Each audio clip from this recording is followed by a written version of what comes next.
دنیا کی ہر چیز کسی نہ کسی مقصد کے لیے پیدا کی گئی ہے اور قدرت ان سے انہی مقاصد کو پورا کرتی ہے۔ زمین کی ننھی کونپلوں سے لے کر آسمان کے سورج تک کسی نہ کسی مقصد کے ساتھ منسلک ہیں۔ تخلیق کائنات کی مقصدیت کا سب سے روشن پہلو یہی ہے کہ اللہ تعالیٰ نے کسی چیز کو بے مقصد نہیں بنایا۔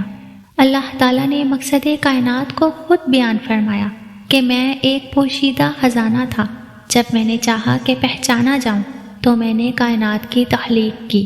سبحان اللہ۔ ہمارا مقصد حیات دن رات اللہ تعالیٰ کی عبادت کرنا ہے، اور اللہ کی عبادت صرف نماز اور قرآن تک محدود نہیں ہے۔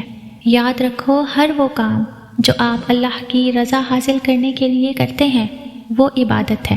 نیکی کو چننا اور گناہ کو ترک کر دینا عبادت ہے۔ مایوسی کو اچھے گمان میں بدل لینا بھی عبادت ہے۔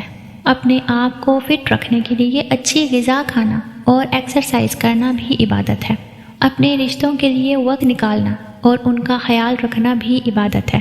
اپنی ذمہ داریوں کو پورا کرنا بھی عبادت ہے، اور زندگی کو قرآن کے بتائے ہوئے سلیقے اور اخلاق کے مطابق جینا بھی عبادت ہے۔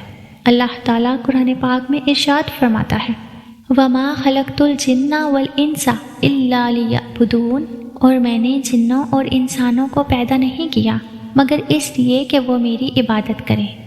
بے شک